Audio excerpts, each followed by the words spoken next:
कबीर नामं पर्णं पुनीतं युगे युगे स्वामी हरन्ति दुःखं दातारमुक्तं पुरुषं पुराणं चरणारविन्दं सततं नमामि। चरणारविन्दं सततं नमामि। गुरुर्ब्रह्मा गुरुर्विष्णु गुरुर्देवो महेश्वर गुरुर्साक्षात् परं ब्रह्म तस्मै श्री गुरवे नमः।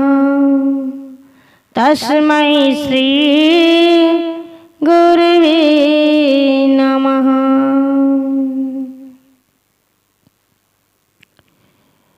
वंदनीय संत समाज, धर्म प्रेमी बंधुओं, श्रद्धा मूर्ति माताएं एवं बहनों,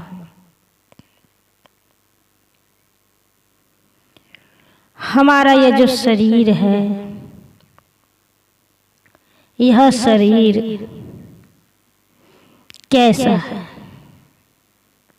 यह शरीर जड़ है और इसमें इस शरीर में जो है एक कीला है और वह कीला जड़ बुद्धि का है, जिसमें ताला लगा हुआ है और इसी में जो है एक जंगल बना है, वन बना है।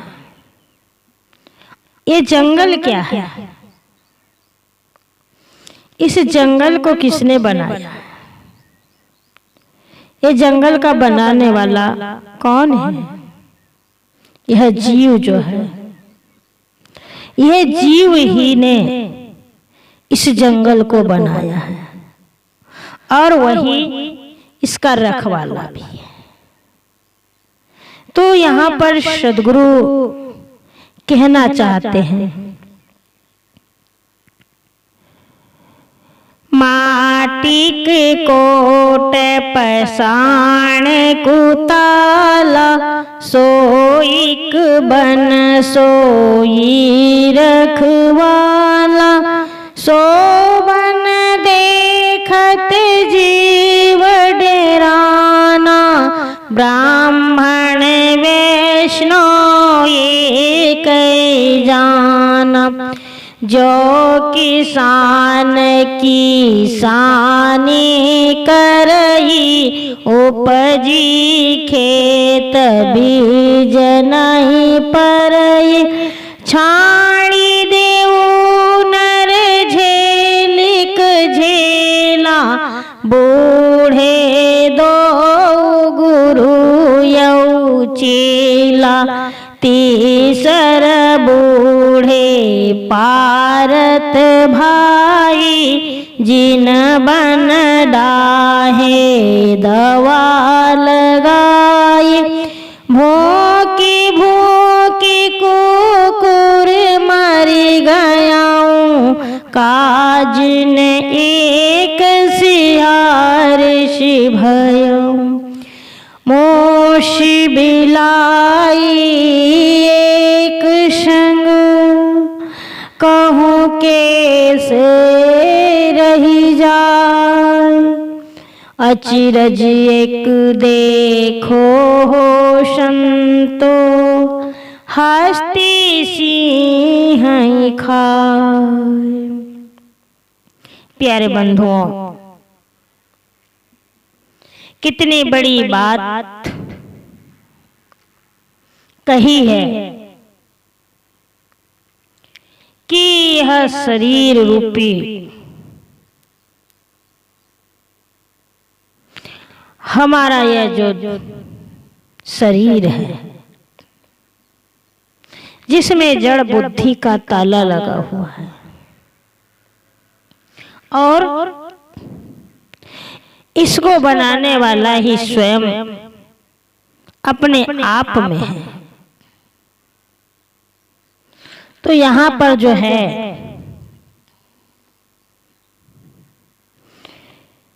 जिसने इस वन विस्तार को बनाया, जो बनाने वाला जो है वह कौन है? जिसको इसने बनाया है, जिसने इस विस्तार को रचा है। तो यहाँ पर संभवतः इस अपने बनाए हुए वन विस्तार को देख करके कुछ ऐसा प्रतीत होता है कि यह संभवतः विनाश एवं बंधनों से यह जीव जो है यह भयभीत हो चुका है और भयभीत होने के कारण से वह इतना डर गया है और जब डर समा गया उसके अंदर में तो वह अपने डर को, भय को छुड़ाने के लिए किसी बहुत बड़े ब्राह्मण, विद्वान, वैष्णव, देवी देवता, मंदिर, गिरजाघर में जाता है और माथा पटकता है और अपने आप का उद्धार करने के लिए, अपने आप को बचाने के लिए, भय से मुक्त होने के लिए वह कई देवी देवताओं की कामनाओं में उलझा हुआ है। परंतु जिस प्रकार से अगर एक चोर चोरी करने के लिए जाता है और सूरज निकल आता है, तो जब सूरज निकलता है तो अंधकार दूर हो जाता है, तब उसको, चोर को चोरी करने का मौका नहीं मिलता और वह रोशनी से डरता है। इसी प्रकार से किसान जो है, किसान किसानी करता है, खेत में बीज बोता है, लेकिन अगर उस किसान के खेत में बीज न पड़े, डंठल पैदा हो, तो उसको, किसान को किसानी करने से क्या लाभ हुआ? उसी प्रकार से मनुष्य ने बहुत कुछ कर लिया, उसने बहुत बड़ा विस्तार कर लिया, खूब पढ़ लिया, लिख लिया, लेकिन उसके अंदर में विवेक नहीं है, विवेक बुद्धि नहीं है। जिसकी बुद्धि सो चुकी है, जड़ बुद्धि हो गई है, तो अगर वह अपने कल्याण के इच्छुक हो तो उसको क्या लाभ मिलेगा? तो इस प्रकार से जैसे बिल्ली और चूहा दोनों एक साथ कैसे रह सकते हैं, दोनों का संग कैसे हो सकता है? तो ये शरीर जो है ये क्या है? माटिक कोट पशाण कुताला। यह शरीर जो है, यह शरीर मिट्टी का कोट है और इसमें पत्थर का ताला लगा है। शरीर तो जड़ है और इसमें जो बुद्धि है वो भी जड़ है। तब जब हमारी बुद्धि भी जड़ है, ये शरीर भी जड़ है, और अगर हम कल्याण करने की कामना करते हैं तो यह संभव नहीं है। क्या हम उम्मीद कर सकते हैं क्या हमारे जीवन का कल्याण हो सकता है? कदापि नहीं। आदमी ने अपने जड़ शरीर में जड़ बुद्धि का ताला लगा रखा है। और जड़ बुद्धि का अर्थ होता है बिना विवेक कि ये कुछ भी मान लेना। ऐसे संसार के कितने मनुष्य जो मान लेते हैं कि कहीं देवी देवता, ईश्वर, गॉड, खुदा, कहीं परमात्मा है। और कितने लोग जो हैं सोचना, विचारना, चिंतन करना बड़े पाप समझते हैं। जिस तरह से हमने बताया था कि चोर जो है, चोर सूरज से इसलिए नफरत करता है कि उसके उगने पर उसको चोरी करने की कोई गुंजाइश ही नहीं होगी। इसलिए चोर हमेशा सूर्य से डरता है कि कहीं सूरज न निकल आए, रोशनी न हो जाए। कितने ऐसे लोग हैं जो बिना समझ के, सोच के, बिना विचार के, बिना निर्णय किए वचन और तत्व विवेकपूर्ण सत्संग और सद्ग्रंथों से दूर रहते हैं। और जब दूर रहते हैं तो उनके जीवन में ये जो कर्मकांड है यह हमेशा उमड़ पड़ता है। क्यों? क्योंकि उनके अंदर में तत्व ज्ञान नहीं है, विवेक बुद्धि नहीं है। तो इस प्रकार से ये जड़ता जो है ये हमारे लिए एक मृत्यु के समान है। और यह मृत्यु है, लेकिन हमारा जो ये जीवन है ये जीवन गतिशील है। अंधविश्वास जड़ता है, चिंतन गतिशीलता है। तो सद्गुरु कहते हैं कि जड़ बुद्धि का जो ताला हमारे मन में लगा है इसको न लगाओ। सदैव विवेक, विचारवान, विवेकशील, हमेशा परख करके श्रेष्ठ बनो। हर जगह असत्य का त्याग करो और सत्य को धारण करो, क्योंकि सत्य हमारे जीवन के लिए सार बनेगा। तो यहां पर कहते हैं कि सोईक बन सोई रखवाला। तुम स्वयं यह शरीर से जो संबंधित जितने भी लोग, घर परिवार, रिश्तेदार, धन दौलत तथा ये जो मन की कल्पनाएं हैं या ये जो मान्यताएं हैं, यह हमारे लिए एक महान बन जाती है जो जीव को सृजा हुआ समझती है। और यह जीव जो है इस वन का पोषक रक्षक बन जाता है। परंतु हमें ही इस बनाए हुए महारण्य में, इस बनाए हुए वन में, इस बनाए हुए जंगल में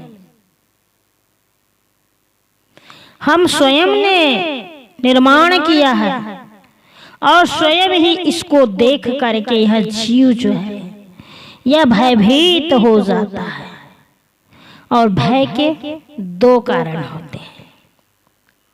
पहला कारण होता है नाश होना और दूसरा होता है बंधन। तो नाश होने की जो संभावना होती है उससे भी मनुष्य भयभीत हो जाता है। और दूसरा कारण है बंधन, क्योंकि यह जीव स्वयं बंधन में बंधा हुआ है।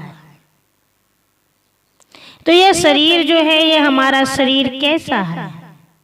यह शरीर तो नाशवान है, जो आज है कल नहीं होगा। यह धन है, दौलत है, ये भी नाशवान है। परिवार, कुटुंब, रिश्तेदार, ये सब नाशवान है। जितने भी संसार की भौतिक चीजें हैं, जो कुछ जीव ने बनाया है, यह सब नाशवान है और यही वन है। तो सब तो नाशवान है, इसके नाश होने की संभावना को लेकर के यह जीव जो है यह भयभीत हो जाता है। जिनकी थोड़ी बुद्धि शुद्ध बुद्ध होती है, जिनके अंदर में विवेक दृष्टि जागृत होती है, जो विवेक करता है, जो विवेकशील प्राणी है, जिसके अंदर में विवेक है, वह इन बंधनों के रूप में देखता है इसको। तो सब बंधन है, ये सब माया का कारण है और वह इसमें बंध जाने से भय से भीत होता है।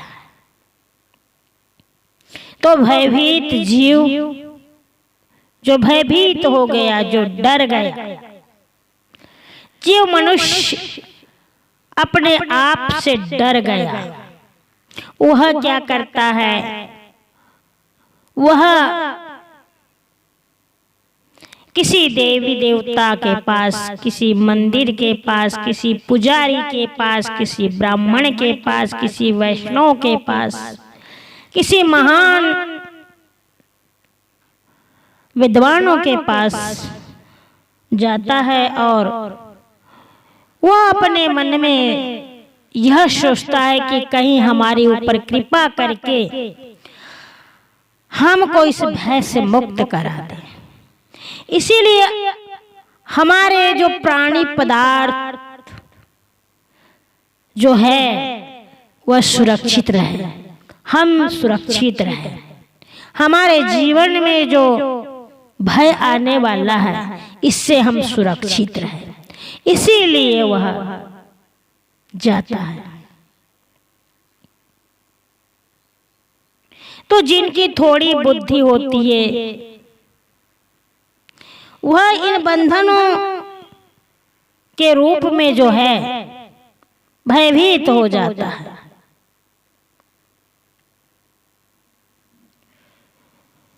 तो दोनों ही इस प्रकार से भेद रखते हैं और यह भेद जो है, यही भेद हमारे जीवन के लिए एक कर्मकांड बन जाता है, वही देवीवाद बन जाता है, वही चमत्कार की महिमा बन जाती है। और इस प्रकार से हम देवीवाद में, चमत्कार में और महिमा में भूलते हैं और अपने आप को भुलाने के लिए वहां पर पहुंचते हैं। तो सारा सार तो यह है कि हमें सर्वथा पारख ज्ञान, पारख दृष्टि, विवेक जब हमारे अंदर में हो, तो ये सारे अवलंबनों की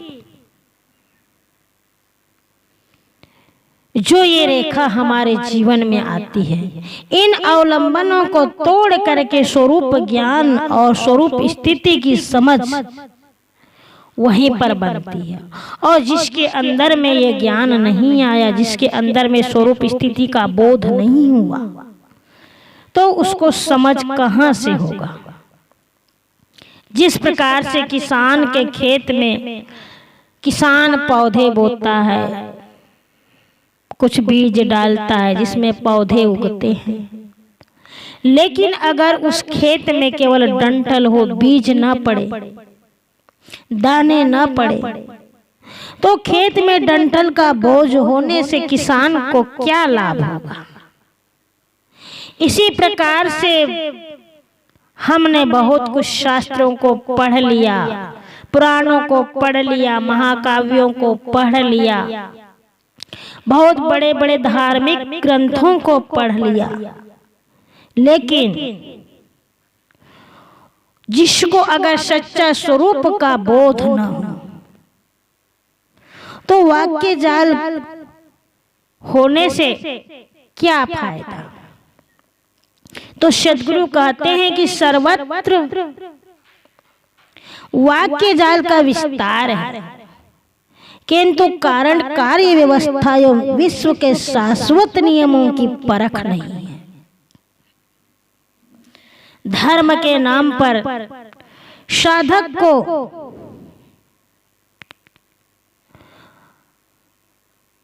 परम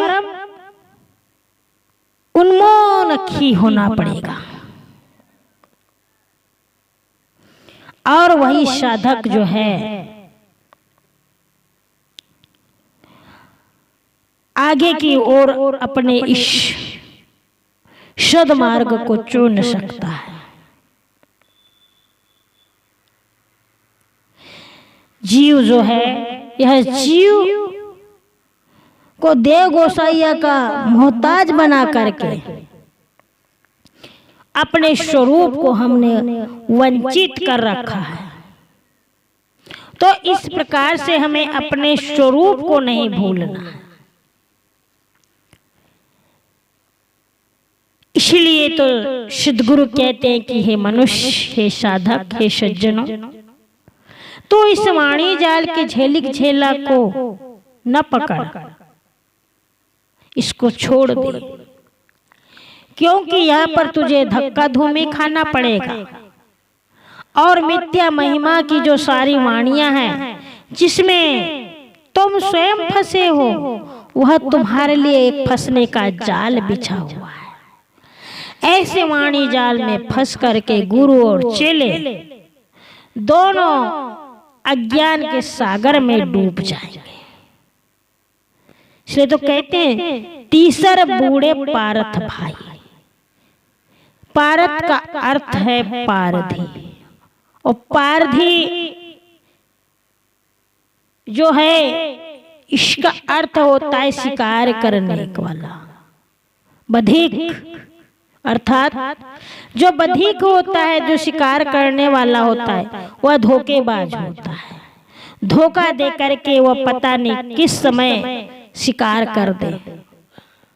इसी प्रकार से जो है कई ऐसे अनेक उपदेशक हुए हैं जिन्होंने जानबूझ करके लोगों की बुद्धि में जड़ का ताला लगा दिया है, और आज सारे समाज को बेवकूफ बनाने में लगे हैं। आगे भी इसी प्रकार से संसार सागर में डुबो देने वाले हैं। तो इस प्रकार से जो है हमें अपनी सारी बुद्धि और प्रतिभा को अपने आप में लाना है, सामने में जागृत करना है। क्यों कि जिसके अंदर में अगर प्रतिभा नहीं होगी वह बेवकूफ बन जाएगा, उसको समाज रोक नहीं पाएगा, उसको कोई भी नहीं रोक सकता। इसीलिए सत्य क्या है उसको अपने आप में पहचानना होगा, नहीं तो हम इन लोगों की वाचाल शक्ति में फंस करके कई प्रकार की ऐसी माचा सिद्धि, कर्म सिद्धि में फंस करके हम अपने जीवन को, सत्य वचन को बर्बाद कर देंगे। तो सद्गुरु यहाँ पर इसीलिए कहते हैं कि जिस प्रकार से जंगल में आग लगा करके शिकार जो है वह शिकारी शिकार को घेर लेता है, और इसी प्रकार से जो है उन्हें मारने लगता है। वैसे ही हमारे इस संसार वन में आग लगाने वाले कई ऐसे लोग हैं जो हमारे जीवन को बर्बाद कर देते हैं। तो साहब कहते हैं कि भूखे भूखे कुकुर मर गए हूं, काज ने एक सियार से भय हूं। भूख भूख करके कुत्ते मर जाते हैं, उसी प्रकार से जिनका आचरण ठीक नहीं होता, आचरणहीन मनुष्य जो है वह भी बिना रहने गहने के बक बक करते रहते हैं और श्वान की तरह भोंकते रहते हैं। कुत्ते जरा जरा सी बातों में भोंकते हैं, इसी प्रकार से जो है जरा जरा सी बातों में कुछ मनुष्य जो होते हैं वो उनके अंदर में चिड़चिड़ापन आ जाता है, चिढ़ जाते हैं, समझ नहीं होती, वो अपने ही हाँकने लगते हैं और अपनी हाँक करके लोगों को विदिग्न कर देते हैं। तो इस प्रकार से जो हैं यह सार, ऐसे लोग जो सार बात को नहीं समझते वो बहुत कम लोग होते हैं, परंतु उन्हें सार बहुत ही कम समझ में आता है। तो इस प्रकार से हमें ऐसा नहीं बनना है, हमें समझना है, विवेक करना है, विचार करना है और बुद्धि का उपयोग करना है। जिस प्रकार से गीदड़ की तरह हमें डरपोक नहीं बनना है। आदमी जो है वह आदमी डर चुका है और डरने की वजह से कितनी सारी उनके अंदर में कठिनाइयां आती है, वो भयभीत हो जाता है। और जो व्यक्ति भयभीत हो जाता है वह व्यक्ति अपने जीवन में कभी विकास नहीं कर सकता, कोई उन्नति नहीं कर सकता।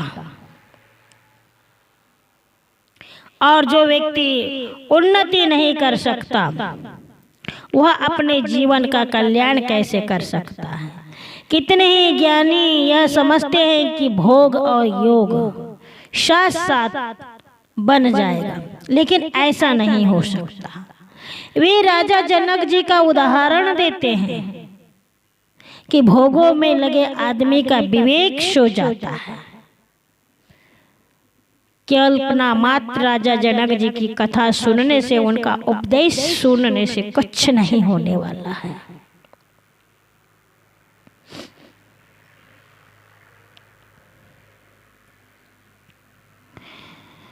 तो इसीलिए हमारे जीवन में यह उपदेश जो है ये किसी काम का नहीं है।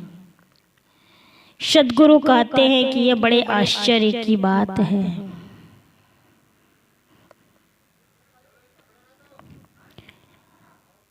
और यह हमारे जीवन में जो आश्चर्य है, यह आश्चर्य कैसा है कि मूस और बिलाई एक साथ कैसे रह सकते हैं। क्योंकि साहब कहते हैं कि मूस बिलाई एक संग कहूँ कैसे रही जाए, अचरज एक देखो हो संतो हस्ती सी ही खाए। यह मन जो है, यह मन क्या है?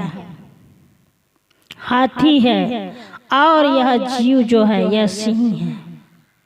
तो इस प्रकार से जीव मन को अपने अधीन रखा हुआ है और यह मन जो है, इस मन ने जीव को पतित कर दिया है। इसलिए हे साधक, तू अपनी शक्ति को पहचान। तेरे इस तेज प्रकाश के सामने यह मन माया रूपी अंधकार जो है यह कभी नहीं टिक सकता। तू अपने महत्व को नहीं समझता है, इसलिए यह माया या मन रूपी अंधकार है, यह तुझे बलवान लगता है। जब तू अपने इस महान बल को समझ करके सावधान हो जाएगा, तब तेरी माया मर जाएगी और मन तुम्हारे अधीन हो जाएगा। तो इस प्रकार से जो यह मन जो है, यह मन क्या है? यह मन जो है यह हाथी है। और यह बड़ी आश्चर्य की बात है कि हाथी जंगल का राजा सिंह और सिंह है जीव को खा बैठा है। तो हमें अपने जीवन में इस प्रकार से समझना है और समझ करके अपने जीवन में धारण करना है और समझ करके हमें इस माया की उलझन से बचना है। तब तो कहीं जाकर के हमारे जीवन में सुख और शांति मिलेगी और हम अपने जीवन को समझ सकते हैं और हमारे जीवन का कल्याण हो सकता है। यहीं पर हम अपनी वाणी को विराम देते हैं। बोलिए संत सम्राट सतगुरु कबीर साहेब के चरण कमलों में साहेब बंदगी, साहेब बंदगी, साहेब बंदगी, साहेब।